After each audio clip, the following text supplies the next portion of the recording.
मकर संक्रांति का त्यौहार हो और तिल और गुड़ की कोई रेसिपी ना बने, ऐसा कैसे हो सकता है।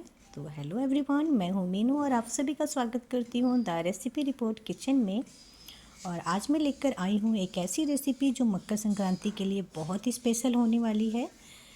तो आप यहाँ पे देख रहे हैं ये लड्डू बन रहा है। आप इसको गज्जक भी बना सकते हैं या तिल रोल भी बना के इस तरह से तैयार कर सकते हैं। और ये बिना मावा बिना दूध का ये बनके तैयार हो जाएगा और मार्केट से भी बहुत बढ़िया बनेगा। तो इसके लिए बहुत सारी चीज़ों की ज़रूरत नहीं पड़ने वाली है। आप इसको तिल और गुड़ से बना के तैयार कर सकते हैं। तो इसके लिए मैंने लिया है 300 ग्राम तिल और 300 ग्राम गुड़, साथ में 2 चम्मच शुद्ध देसी घी और 2 चम्मच ही मैंने बड़े चम्मच से चीनी लिया है। यदि आप ज़्यादा क्वांटिटी में बनाना चाहते हैं तो गुड़ और तिल की क्वांटिटी बढ़ा सकते हैं।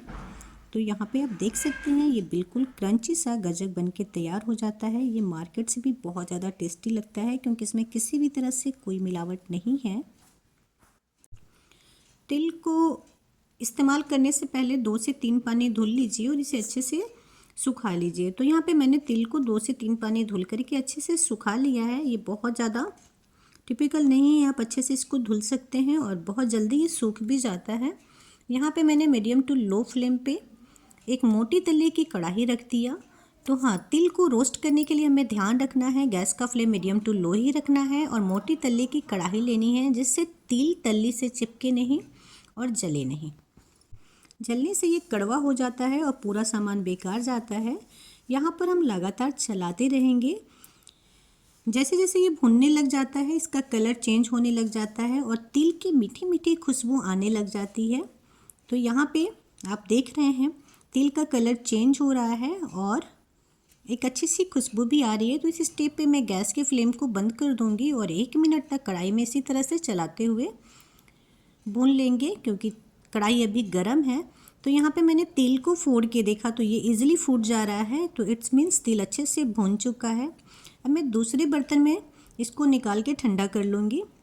तो फाइनली ये तिल अच्छे से भून चुका है। आप देख सकते हैं इसका कलर चेंज हो गया है और यहाँ पे मैंने ठंडे होने के लिए इसे अलग रख दिया। मैं वंस अगेन आपको चेक कराती हूँ। आप इस तरह से जब फोड़ेंगे ना तो ये एक दरदरा सा पाउडर के फॉर्म में आ जाता है। और यहाँ पे मैंने गुड़ लिया है। तो जैसा कि मैंने बताया जितना हम तिल लेते हैं इक्वल क्वांटिटी में गुड़ भी लेंगे।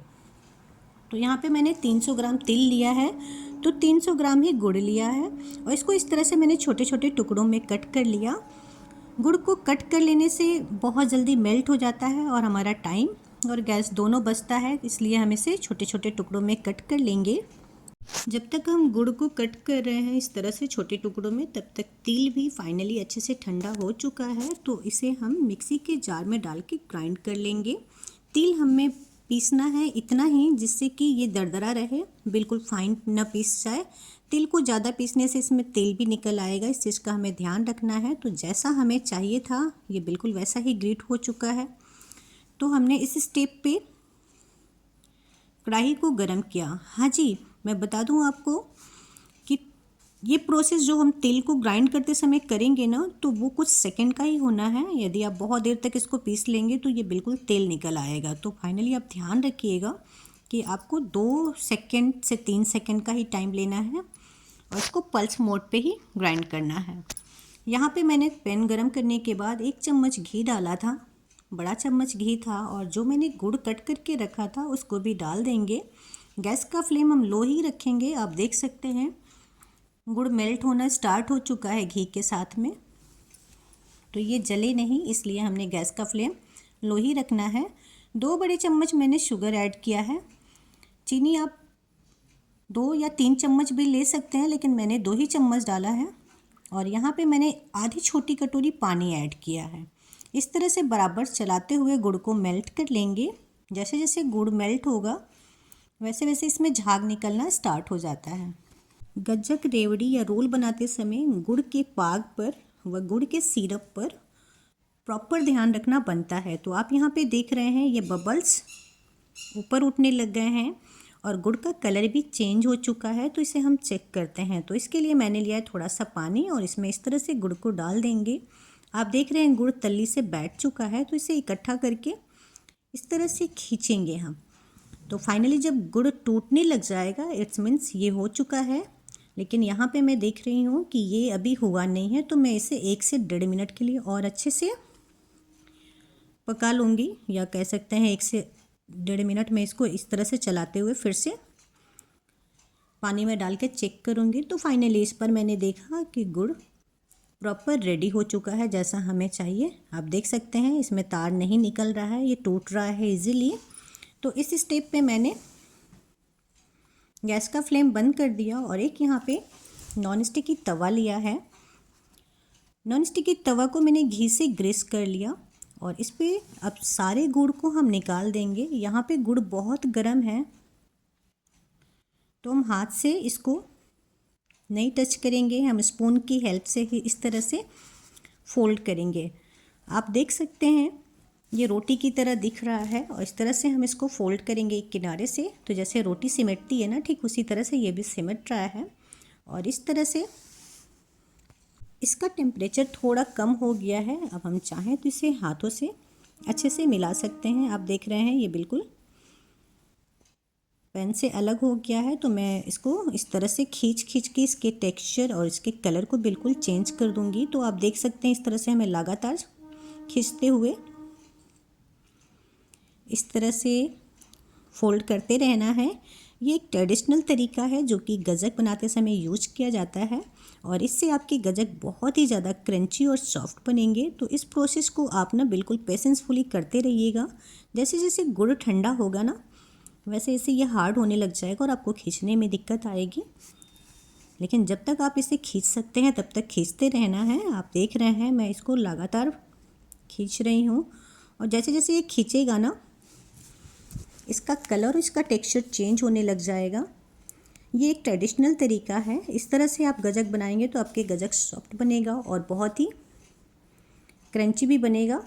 तो आप इस प्रोसेस को करने में ना बिल्कुल भी पेशेंस मत लूज कीजिएगा और यदि आप नहीं कर पा रहे हैं तो कोशिश कीजिएगा बच्चों को दीजिए, खेल खेल में इस तरह से खींच लेंगे।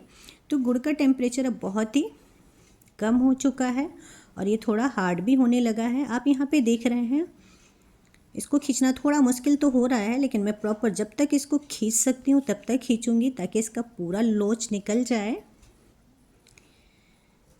तो यहाँ पे आप देख रहे हैं कितना अच्छा कलर आ चुका है और कितना अच्छा टेक्सचर इसका चेंज हो चुका है। आप चाहें तो इसका इस स्टेप पे ही रेवड़ी भी बना सकते हैं। गुड़ की रेवड़ी बनाने के लिए भी यही स्टेप फॉलो करना पड़ता है। इसको हम इस तरह से एक लंबी स्टेप्स में कट कर लेंगे और तिल लपेट करके रेवड़ी बना लेंगे। आप देख रहे हैं ये बहुत हार्ड हो चुका है, अब इसको खींचना थोड़ा मुश्किल हो रहा है। मैं बहुत ज़्यादा ताकत लगा कर इस तरह से खींच रही हूँ और ये फाइनली इसका कलर आप देख सकते हैं कितना अच्छा आ चुका है।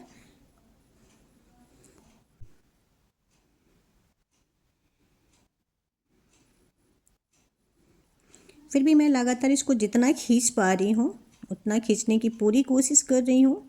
और जब ये बहुत खींच जाएगा तो ये टूटने भी लग जाएगा। और ये आप देख रहे हैं इसमें बहुत ज़्यादा ताकत लग रही है इस तरह से खींचने में।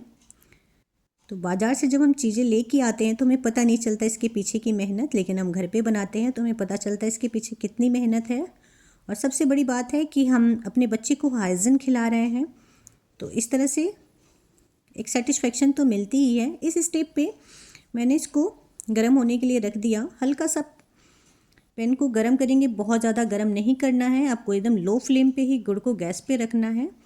तो मैंने पहले नॉन स्टिक की तवा पे ही इसको रखा था, लेकिन मुझे लगा कि नहीं, मैं कढ़ाई का यूज़ करती हूँ तो बहुत ज़्यादा ईजी होगा। तो यहाँ पे मैंने जिस कढ़ाई में गुड़ का पाक बनाया था, वह गुड़ सिरप बनाया था, उसी में वंस अगेन गुड़ को शिफ्ट कर दिया और जो मैंने तिल को ग्राइंड करके रखा था उसको भी इस तरह से डाल देंगे। हाँ, गैस का फ्लेम हमें लो ही रखना है और लगातार इस तरह से चलाते रहना है।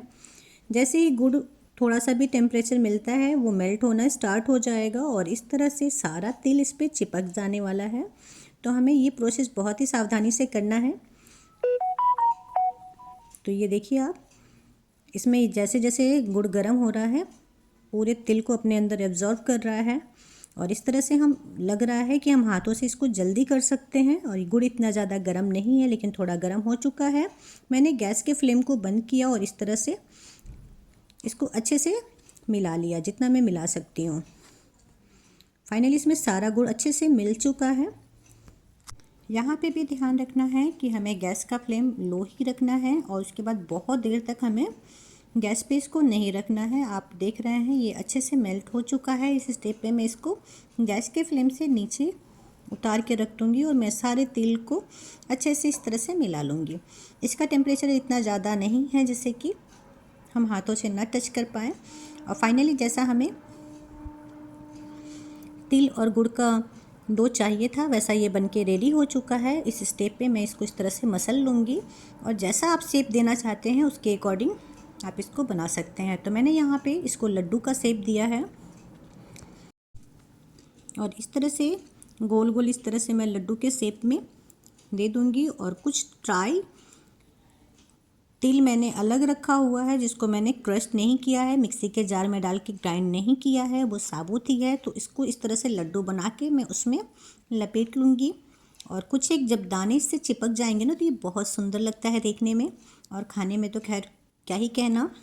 तो ये बहुत ही ज़्यादा टेस्टी बन के तैयार होता है। इसको आप भी ज़रूर ट्राई कीजिएगा।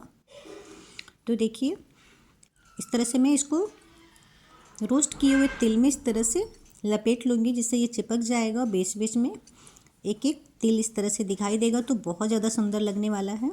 यहीं पे आप अपने मनपसंद शेप दे सकते हैं। आप चाहें तो ओवल शेप भी दे सकते हैं, आप चाहें तो थोड़ा सा इसको चपटा करके भी इस तरह से तिल को चिपका सकते हैं। पर मैं इसको लड्डू के शेप में ही रखूँगी और इस तरह से तिल चिपका दूँगी। ये काफ़ी अच्छा लग रहा है, सुंदर भी दिखने में जितना लग रहा है ना, खाने में तो खैर पूछना ही नहीं, बहुत ज़्यादा स्वादिष्ट बन के तैयार होता है। और इसके बाद मैं यहीं पे आपको गज्जक भी बना के दिखा रही हूँ। तो गज्जक बनाने के लिए जो भी तिल बचा है इसको हम थोड़ा गर्म ही रहने देंगे। ठंडा हो जाने के बाद ये बिल्कुल नहीं कूट पाएंगे आप। और इस तरह से आप किसी भी भारी बर्तन से इसको कूट सकते हैं, बेलन से कूट सकते हैं। यहाँ पे मैंने बट्टे का इस्तेमाल किया है। ये बट्टा वही वाला है जो सिल के साथ में प्रयोग किया जाता है चटनी बनाते समय। तो इस तरह से मैंने इसको अच्छे से कूट लिया।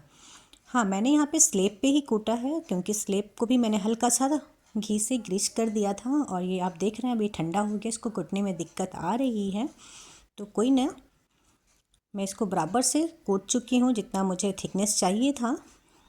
और अब मैं इसको नाइफ़ की हेल्प से कट कर लूँगी। ये प्रोसेस बहुत जल्दी करना होता है क्योंकि ठंडा होने के बाद ये कूट पाना पॉसिबल नहीं है, टूटने लग जाएगा। तो थोड़ा जैसे गर्म रहता है ना, आप जल्दी जल्दी इसको इस तरह से कूट लीजिएगा। तो ये एक साथ बराबर सा कूट चुका है और मुझे चकोर शेप में ही मैंने इसको रखा है। चकोर बोले तो रेक्टेंगल, यहाँ पे मैंने रेक्टेंगल शेप में इसे रखा है और इसको टर्न किया। और वंस अगेन मुझे लग रहा है ये सब तरफ से बराबर हो जाए, ऐसा ना हो कि एक तरफ ये मोटा रहे और एक तरफ पतला हो। मैंने एक सारी इसको कोट लिया तो फाइनली अच्छे से कोट चुका है। अब मैं इसको नाइफ़ की हेल्प से इस तरह से कट कर लूँगी। हाँ, काटते समय भी हमें ध्यान रखना है कि थोड़ा गर्म होना चाहिए, अदरवाइज़ काटना पॉसिबल नहीं होगा। तो ये जब तक से ना ऐसे रेसेस निकल रहे हैं इसके, आप गुड़ का तार दिख रहा होगा बीच बीच में, तो ये थोड़ा गर्म है। और इस तरह से मैंने दोनों साइड से कट करेंगे और आप अपने मनपसंद शेप में इसको कट कर सकते हैं। आप चाहें तो इसको डायमंड शेप में भी कट कर सकते हैं, रेक्टेंगल शेप व क्यूब शेप में कट कर सकते हैं। मैंने इसको इस तरह से रेक्टेंगल शेप में ही कट किया है। यकीन मानिए बहुत ज़्यादा टेस्टी और बहुत ही ज़्यादा क्रंची बनता है। यहाँ पे जो किनारे पे एक्स्ट्रा भाग थे उसको मैंने निकाल दिया और सारे भाग को इस तरह से रेक्टेंगल शेप में कट कर लिया। तो जब ये ठंडा था तो थोड़ा सा लाइन बना के मैंने छोड़ दिया था और जैसे ये ठंडा होगा ना, आराम से इस तरह से टूट जाता है। तो आप देख सकते हैं ये कितना ईजिली टूट रहा है। इस तरह से इसको बना के हम तैयार कर सकते हैं। बिल्कुल मार्केट के जैसे दिखने में लग रहा है ना। इस संक्रांति पर आप भी इस तिल गुड़ के गज्जक को ज़रूर ट्राई कीजिएगा। आपको हमारी रेसिपी कैसी लगी ज़रूर बताइएगा। जल्दी ही मिलेंगे एक नई यूनिक रेसिपी के साथ। तब तक से आप भी बनाइए, गज्जक खाइए और अपना प्यारा सा एक्सपीरियंस हमारे साथ शेयर कीजिए। यदि आप चैनल पे नए हैं तो सब्सक्राइब करना ना भूलिए, बेल आइकन ऑन कीजिए ताकि आने वाले वीडियो के नोटिफिकेशन मिल सके। Thank you.